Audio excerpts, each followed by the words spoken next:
Welcome back. It is multiple chemical sensitivity after hours. A little bit of the talk on it. One of the topics I want to hit on today, I talked a little bit about it in one of my other videos, but I wanted to go over it again because getting a lot of new people that's watching the videos and stuff, and I felt like it was important to go over this. A lot of people don't know this. What is fungus? Now, everybody knows black mold, and they know how bad black mold can be, and what it can do, and all the health illnesses. But uh, one of the things that's overlooked is fungus, and I had to learn the hard way about fungus. And fungus is just basically another type of mold that's in a different family as mold, uh, but you know, if you go by a telephone pole or if you go by a log and it's rotten, you know, a lot of the people that's uneducated on this, they'll think, well, that wood rot, it's just Mother Nature breaking it down, it's just the weather. Uh, Actually, no, it's not. Wood rot is other organisms eating that wood. That's what basically the whole world is colonized. It's like a big petri dish of organisms that live off other organisms, all the way down to the smallest of the small, all the way up to the biggest of the big of the food chain. So when you see a right log in the forest that's got mushrooms on it, what's actually going on there is you got fungus, which is a type of mold.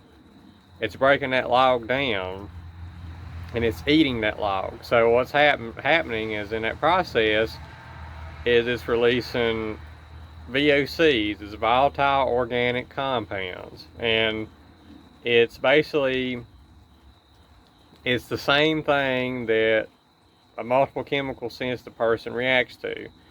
There's chemical processes that's man-made that hurts uh, the chemical sensitive people, and then there's non-man-made chemical processes that hurts chemical people. So the reason why a lot of the people that has MCS or multiple chemical sensitivity also has the mold illness or the mold sensitivity is not because of an IgE allergy. They're actually sensitive to the mycotoxins. So the thing is if you have a mold allergy and you spray mold, a lot of times you're going to be okay because you can kill that mold, so it's not going to make any more spores. But when it comes to a mold ill person, what they're reacting to is not the spore. They're reacting more so to the mycotoxins or the VOCs from the metabolic process of the fungus breaking down or the organisms breaking down wood. So when you go by a telephone pole and you see that discolorization, that's the process starting. It's organisms starting to break that telephone pole down. That's why they chemically treat a lot of lumber, is to slow that process, so that way it makes it unfavorable for the fungus or the microorganism to eat it. The problem with a lot of chemically sensitive people is they're also sensitive to the chemicals that they treat the lumber with. That's the whole reason why they treat the lumber with harsh chemicals, is to prevent the organisms or the fungus or whatever it might be from breaking that wood down.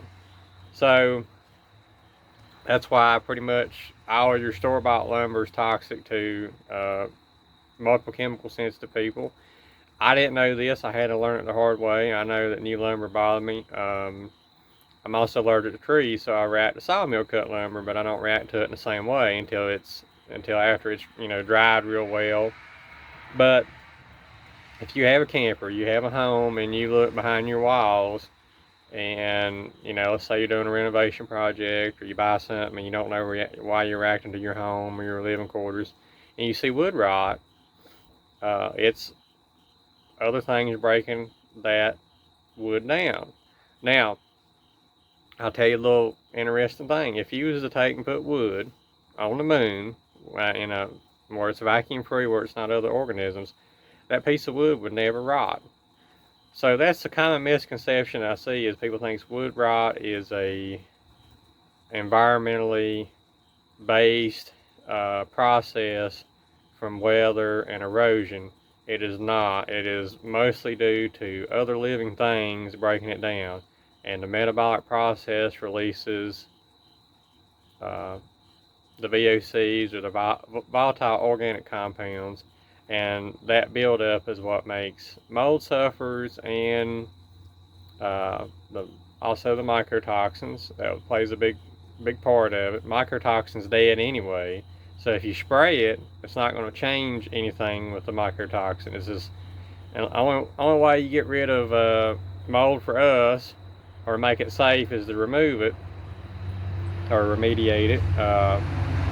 I've heard ozone works good for some people, but I've also heard ozone speeds up the VOCs, the natural VOCs from the man-made materials. So a lot of times that's why campers and mobile homes don't work for mold sufferers. It's real severe. I happen to have MCS in the mold sensitivity, but hopefully that cleared some things up, and there's a lot of misconceptions there. As I was saying, the mycotoxins, spraying it all day long because it's already dead, it's not going to do anything.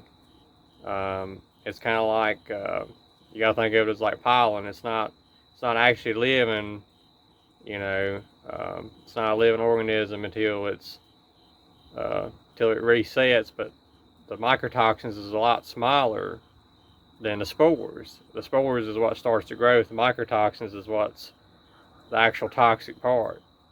But the thing about it, or the dangerous part about the mycotoxin, is it has been used, is what I've heard. It's some of the compounds or some of the VOCs.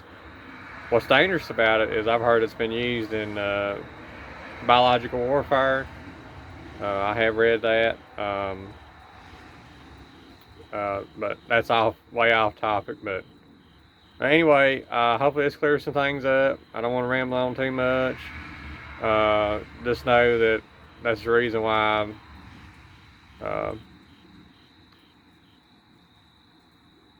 basic living structures don't work for MCSers, canaries, and mold sufferers. Y'all have a blessed. I'd also like to add that one of the things I forgot to mention in the video, one of the reasons that the mycotoxins is so much more severe or more difficult than the spores, the mycotoxins is so much smaller than the spores. So if you have just a standard HEPA air purifier, it's really difficult for that HEPA purifier to catch those mycotoxins like it is that would be the spores, because the microns on the spores is just so much larger than the mycotoxin. So that's another obstacle with mold sensitive people. I wanted to add that. Hey everybody, if you enjoyed the content or liked the video, please give it a like, share, and subscribe.